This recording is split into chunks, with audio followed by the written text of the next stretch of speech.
Irmãos, amém, aleluia. Graças a Deus. Abra sua Bíblia no livro de Lucas, capítulo 20. Lucas, capítulo 20.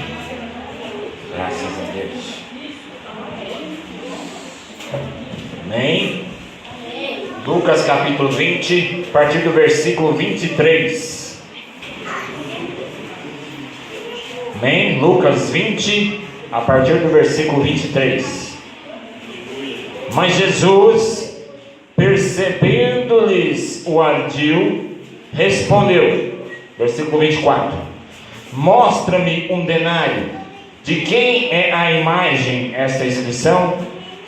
Prontamente disseram: de César. Então lhe disse: dê a César o que é de César. Dê a César o que é de César, e a Deus o que é de Deus. Versículo 25. Versículo 25: dai, pois, a César o que é de César, e a Deus o que é de Deus. Versículo 26: não puderam apanhá-lo em palavras alguma diante do povo, e admiraram-se da sua resposta e calaram-se. Amém? Diga assim, devolvendo. Amém. Podeis assentar. Graças a Deus. Amém. Um feliz dia das crianças a todos nós, né? Que somos crianças. Amém. O Felipe ficou até contente, né, Felipe? Amém.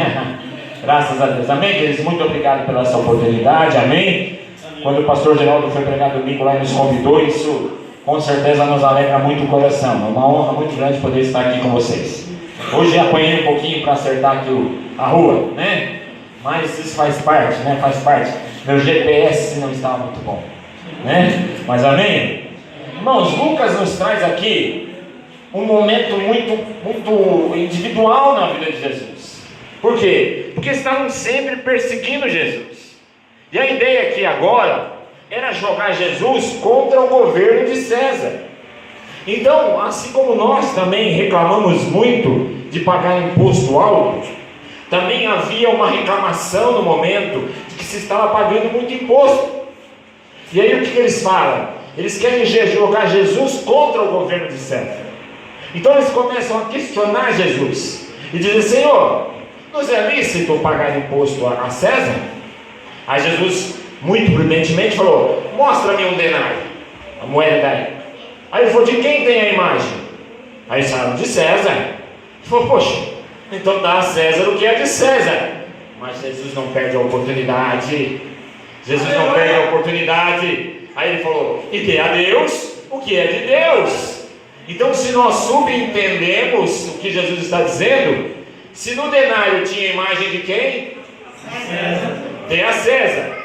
E para dar a Deus tem que ter a imagem de quem?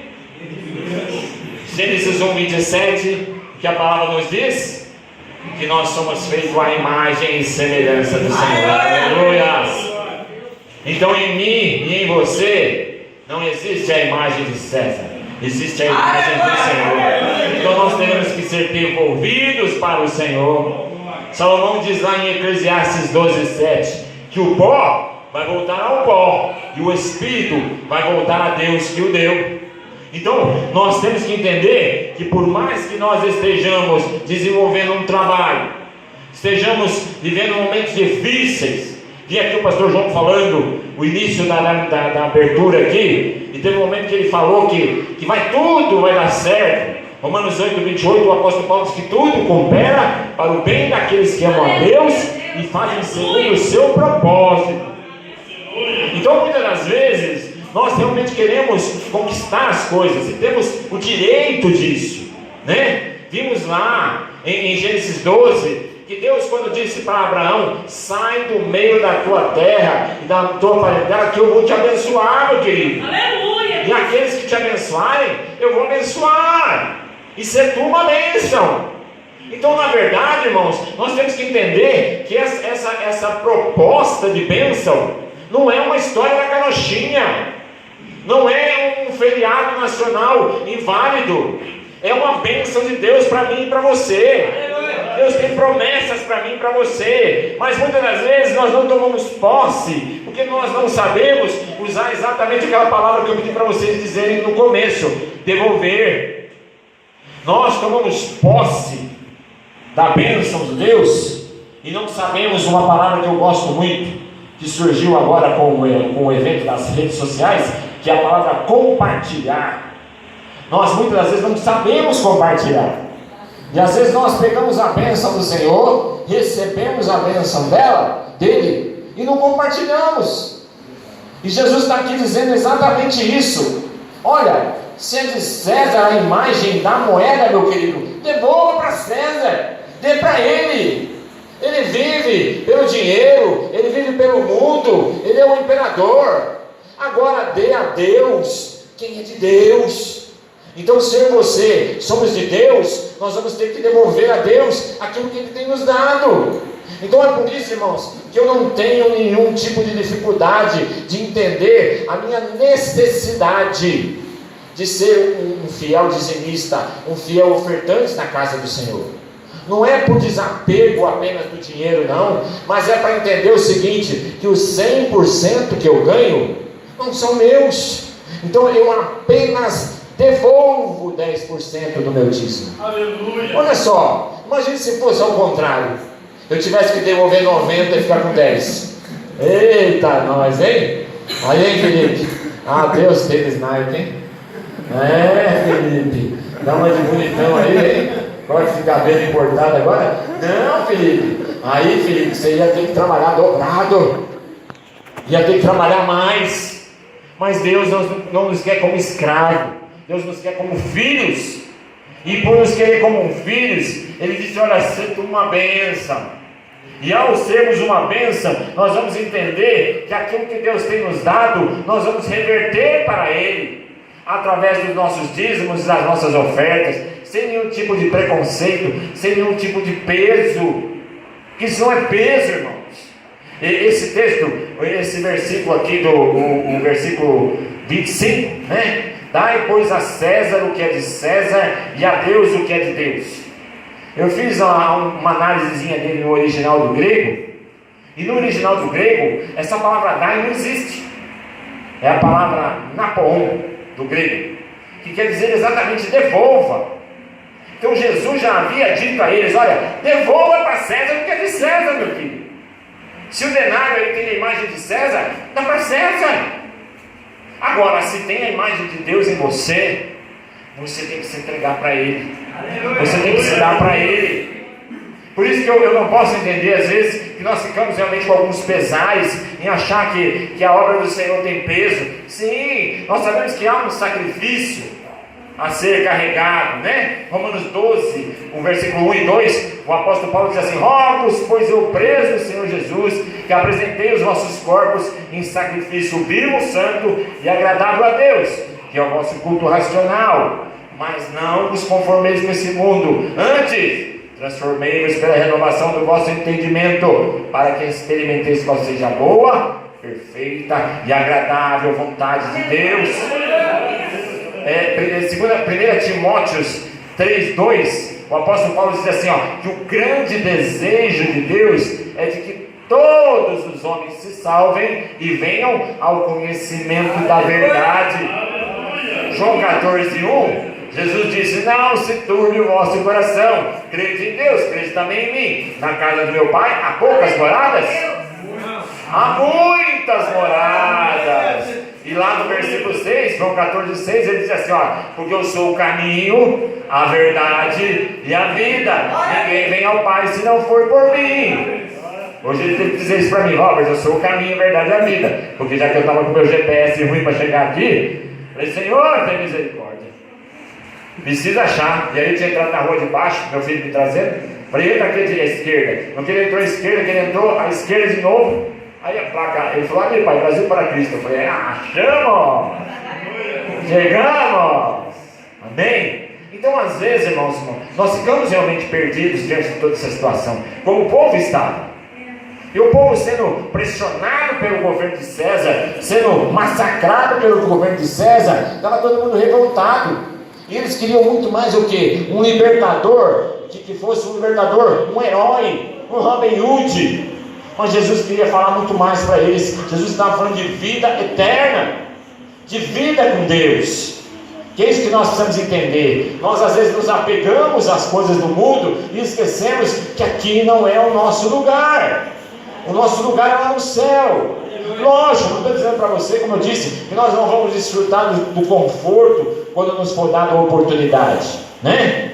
Pastor Geraldo, da casinha de praia, tudo bem? Pastor João, casa de praia, tudo bem? Esse cara não convida a gente, sabe? Né? Nem convida, né, Jorge? É verdade. Mas casinha de praia, casinha no campo, né? Mas em Mateus capítulo 6, a partir do versículo 19, Jesus disse assim, ó, não ajunteis tesouro na terra, onde a traça e a ferrugem corrói, e os ladrões minam, mas ajunteis tesouro no céu, onde a traça e a ferrugem não corroem, e os ladrões não minam, porque aonde estiver o vosso tesouro, aí estará o vosso coração. Então vamos depositar lá no céu. Em vez de depositar lá nas Ilhas Caimãs, lá nas ilhas, na Inglaterra, nos bancos europeus, vamos depositar no céu, através da nossa oração. Pastor Geraldo pregou maravilhosamente domingo sobre a oração. Então a oração, que segredo tremendo para as nossas vidas. Quando nós conseguimos orar ao Senhor e levarmos a Ele o nosso coração, o nosso pedido, toda a nossa alma, para termos uma função com Ele. E aí lá em Mateus 6, Jesus continua dizendo, Mateus 6, 22, ele diz, porque a candeia do corpo são os teus olhos, e se os teus olhos forem bons, todo o teu corpo terá luz. E aí Jesus usa uma figuração super simples. Jesus fala assim, olha, vocês não vê as aves dos céus, que não trabalham, mas tem lá a sua comida e a sua água garantido. Vocês não veem as flores dos campos, que se vestem melhor do que o rei Salomão, diante de toda a sua riqueza? E olha só, Jesus está fazendo duas comparações super simples, para dizer para mim e para você, que Ele está nos garantindo segurança, que Ele está nos garantindo segurança financeira, mesmo diante da crise. Nós, segunda-feira, o missionário Josinaldo esteve lá na sede para buscar a oferta dele que nós juntamos. Irmãos, nós juntamos 10 mil reais para ele. Isso foi muito honroso, irmão. E mais ou menos 5 meses de campanha. Nós estamos vivendo crise ou não nesse país?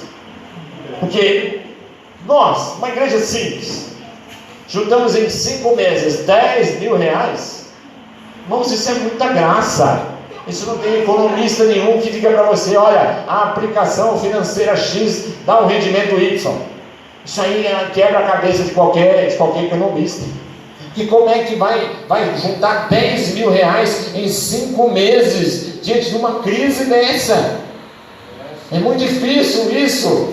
Com mais de 13 milhões de desempregados, com essa crise terrível que o Brasil está vivendo. Mas nós estamos vendo que Deus está dizendo para mim e para você, que Ele é o dono do ouro e da prata, e que não vai faltar nada para mim e para você.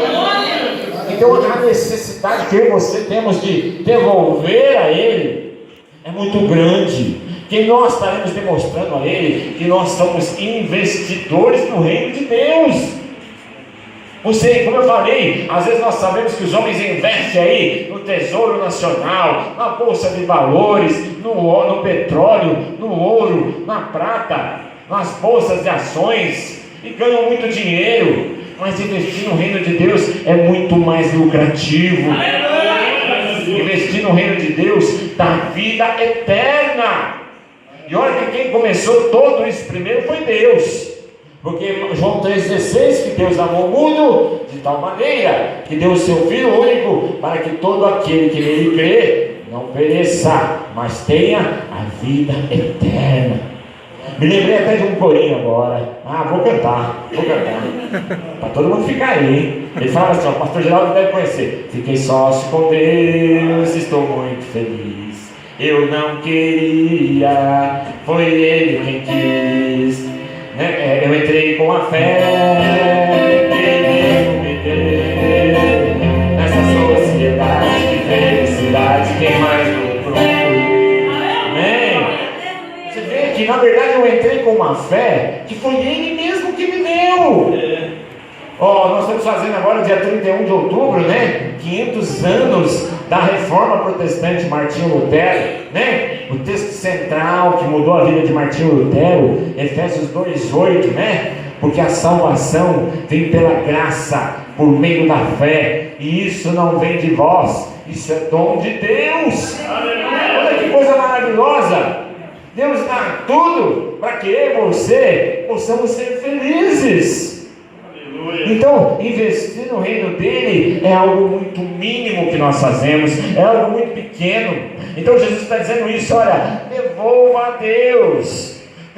Deus aquilo que Ele tem te dado. Ele tem te dado muito mais do que aquilo que você imagina ou pensa. Efésios 3:20, ora aquele que é poderoso para fazer infinitamente mais do que tudo quanto pedimos ou pensamos, em que condições? Conforme o seu poder que opera em nós. A Ele seja glória na igreja por Cristo Jesus. Então eu e você somos beneficiados do Senhor, escolhidos por Ele, para que nós possamos ser bem-sucedidos no Senhor, sejamos prósperos no Senhor. E olha que essa palavra prosperidade, às vezes ela é interpretada como riqueza, mas não é, irmãos. Prosperidade é felicidade, é o que estar bem. O salmista diz lá no Salmo 1 que bem-aventurado, que feliz é o homem que não anda no caminho dos pecadores, nem na roda dos escarnecedores, mas antes ele tem o seu prazer na lei do Senhor, e na lei do Senhor ele medita de dia e de noite, que ele será como árvore plantada junto a ribeiros de água corrente, que as suas folhas não caem, dá os seus frutos na estação correta, e tudo que ele fizer prosperará. Então a prosperidade, Felipe, é nossa.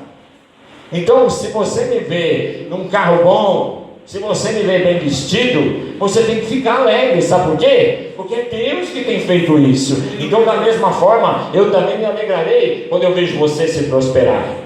Isso não vai gerar inveja, não vai gerar arrogância, né? Não vai ficar igual lá o pessoal do funk, né? Ostentação, né? Não vai exagerar a ostentação, não. Porque muito mais ostentação nós vamos ter quando nós formos para o céu. Porque sabe o que o livro de Apocalipse diz? Que lá as ruas são de ouro. Aleluia! Você já se imaginou andando nas ruas de ouro? Aleluia! Os muros são de cristais. Olha que coisa maravilhosa. Então, é fichinha isso aqui. Então, eu vou dar para o Senhor o máximo que eu puder. Por quê? Porque eu sei que lá na frente eu vou receber muito mais. Lá na frente há algo muito mais glorioso me esperando. Então, eu não vou me apegar às coisas aqui do mundo, achando que isso é que vai me fazer feliz, isso é que vai me trazer felicidade, isso é que vai me trazer alegria. Não, a minha alegria está no Senhor, é dele que eu espero. E para isso, é lógico, às vezes eu preciso ter um pouquinho de ousadia, um pouquinho de fé. O autor de Hebreus diz lá em Hebreus 11:6 que sem fé é impossível agradar a Deus, porque é necessário que aqueles que se aproximam dele creiam que ele é Deus e que ele é abençoador, que ele é galardoador. Olha quantas palavras de bênção e de graça o Senhor tem para mim e para você. Mas tudo isso, cabe a mim entender uma coisa, Robert, você precisa confiar em Deus. E ao confiar em Deus, você tem que demonstrar isso através de ações, né? O pastor Geraldo falou lá, oração, né? Não adianta eu ficar numa zona de conforto e achar que vai cair do céu, não. Porque o que caiu do céu? Chuva, meteoro, cocô de passarinho. Cai também, né? Em algumas regiões aí, materiais lá dos espaciais, né? E lá atrás, Satanás. Então não fique esperando cair do céu, não. Espere em Deus, confie nele, exercendo a tua fé, praticando a tua fé, sendo um fiel dizimista, um fiel ofertante, um fiel frequentador dos cultos, oração, né? O Romanos 12, o apóstolo Paulo diz lá uma trinca maravilhosa. Ele diz assim, alegrai-vos na esperança, sede pacientes na oração e perseverai em oração. Aleluia! Então a esperança, só vai me trazer alegria. Aleluia. A tribulação vai me trazer paciência, muita calma nessa hora. E eu vou perseverar em oração. Por quê? Porque essa oração vai me fazer estar em contato com Deus, na mensagem, recebendo dele a resposta, recebendo dele a unção, para que eu possa entender cada vez mais que esse processo que eu tenho na minha vida, ele só está me fazendo cada vez ficar mais forte para conquistar aquilo que ele tem prometido para mim. E as promessas dele para Abraão foram o quê? Tu serás uma bênção. Então eu não posso querer outra coisa a não ser bênção na vida do meu irmão, ser bênção na vida da minha igreja. Então como que eu contribuo com isso? Como que eu coopero com isso? Sendo um fiel dizimista, um fiel ofertante, participando dos cultos, lendo a palavra, cada vez mais buscando Deus. Traz a minha revelação para a tua igreja. Deus, me dá a oportunidade de levar a palavra para a tua igreja, Senhor, para que possa edificar a tua igreja, Senhor, para que os irmãos possam ser cheios e entendidos, ó Pai, daquilo que tu tem revelado para eles, ó Deus. Porque sabe, irmãos, eu pelo menos quando eu saio da minha casa para ir para o culto, eu assim, independente de que denominação tenha o culto, independente de qual seja o preleitor do culto, eu falo, Senhor, eu estou indo para ouvir a tua voz. Porque ao ouvir a palavra do Senhor, Romanos 10:17, o apóstolo Paulo diz que a fé vem pelo ouvir, e ouvir pela palavra de Deus. Então aquilo que eu ouço da palavra de Deus, ela só vai gerar uma coisa no meu coração: fé. Hoje é dia da cidinha, né? O pessoal comemora o dia da cidinha, né? Eu fico imaginando, Felipe, José. Porque José, a palavra diz lá, principalmente Mateus, né? Mateus, quando descreve a genealogia de Jesus, ele escreve só a banda podre, né? Ele escreve os patriotas, né? Abraão, Isaac e Jacó, mas depois ele começa a falar só da turma que deu dor de cabeça. A turma que deu trabalho, Judá, que traiu José, o irmão dele. Depois falou de Raabe, que era prostituta. Depois falou de Ezequiel, o rei Ezequiel, pai do rei Manassés, o pior rei que teve em Israel. Mas aí ele fala que tinha um homem chamado José, que era um homem que foi achado com graça pelo Senhor. Mas ele diz que esse homem José estava andando e viu uma mulher chamada Maria. Sabe o que eu imagino quando José viu Maria, o que ele fez? Ele disse: Ave Maria, Nossa Senhora, mas essa mulher é uma bênção na minha vida. Essa mulher vai ser uma bênção, pastor Geraldo. E aí ele investiu em Maria, e investiu tanto que a protegeu, fez por ela aquilo que nós temos que fazer pelo nosso irmão. Por quê? Porque quando José descobriu que Maria estava grávida, sem eles terem tido relação, José teria o direito de dizer o seguinte: vamos apedrejá-la, vamos matá-la. Mas o que a palavra diz que José fez? Que José a protegeu, que José deixou ela sozinha para não incomodá-la e se retirou. E deve ter ficado orando por ela, deve ter ficado intercedendo por ela, porque sabia que ela era realmente uma mulher especial. Não uma mulher especial a ponto de ser adorada, como nós sabemos que hoje o mundo tem adorado, e excepcionalmente o Brasil tem adorado, e tem colocado como um dia como hoje, como um feriado nacional. Mas a ponto de ser uma mulher escolhida por Deus para gerar o Redentor, para gerar o Filho de Deus, através da concepção do Espírito Santo. Então eu e você temos que procurar ser como Maria, que é cheio de graça, que é especial para o Senhor.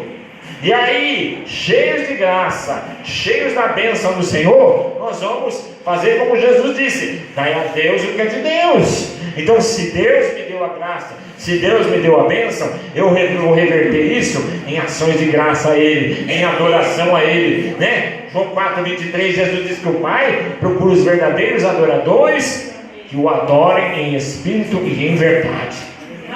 E eu e você queremos cada dia mais dizer: Senhor, eis-me aqui em espírito e em verdade para te adorar, para dizer que Tu és santo, que Tu és digno de receber toda a honra e toda a glória, a ponto de dizer: Senhor, confio em Ti, e sei, ó Pai, que diante de crise, diante de necessidade, ó Pai, Tu não vai deixar com que nada falte na minha vida.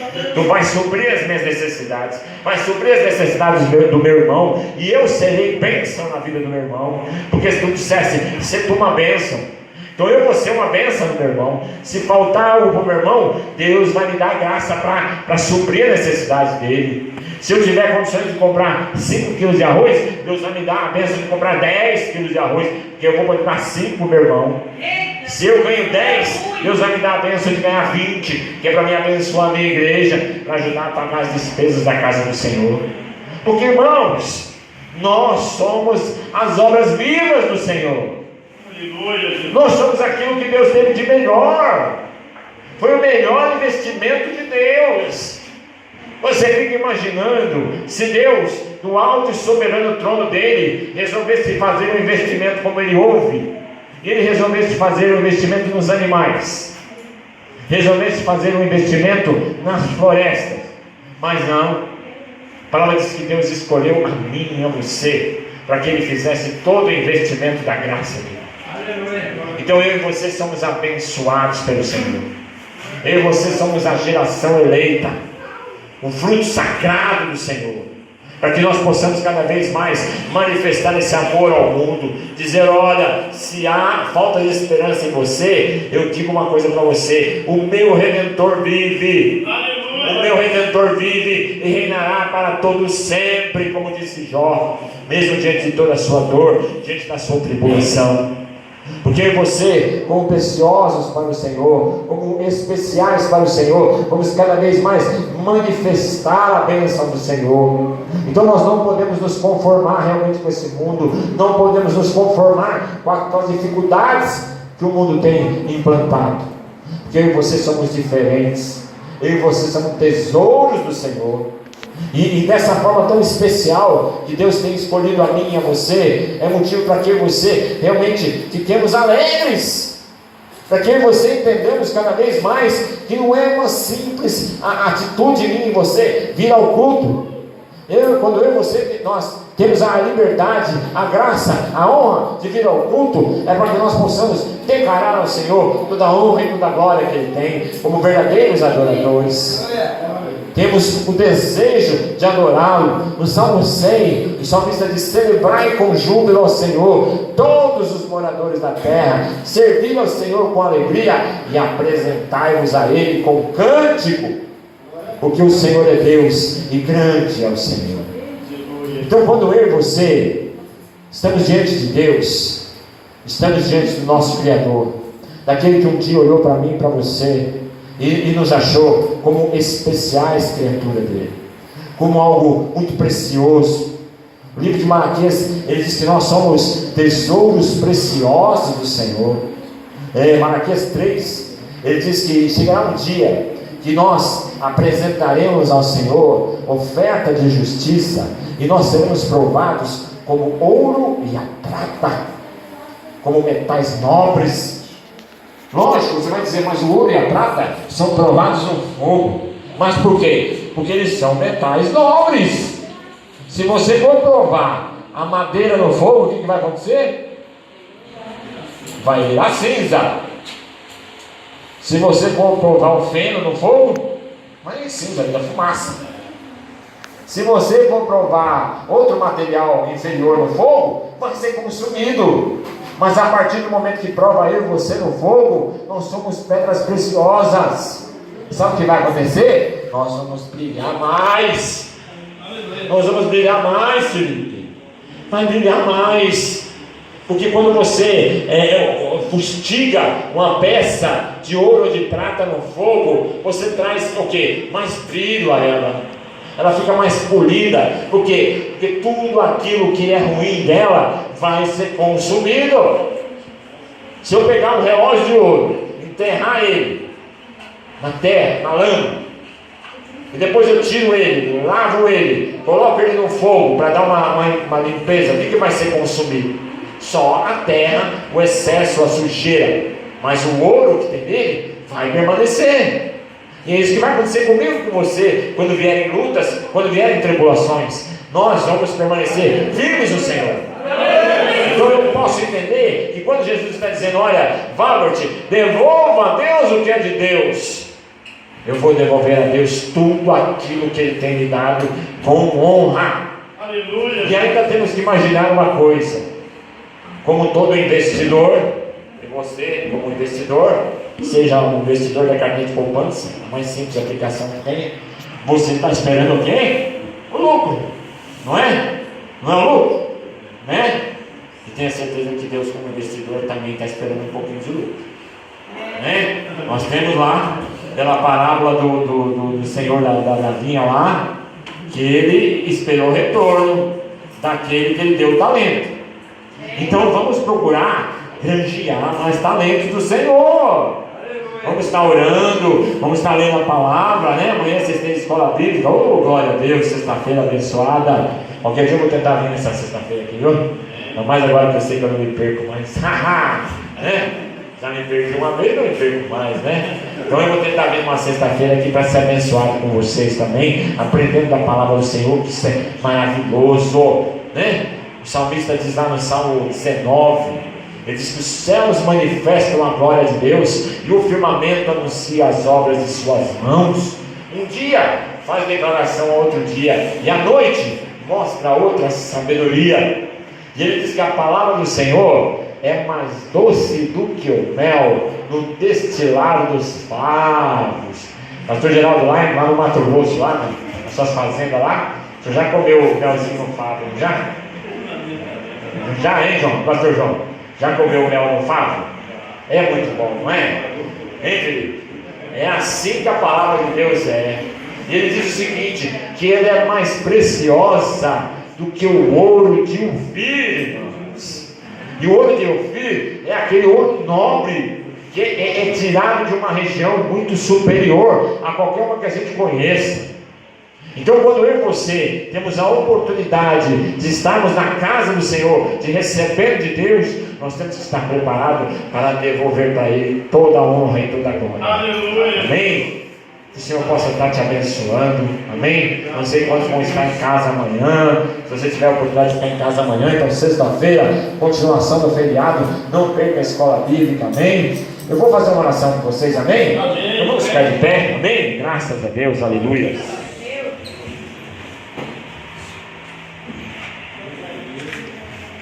Aleluia. Senhor Deus e Pai, eu quero te louvar, te bendizer pela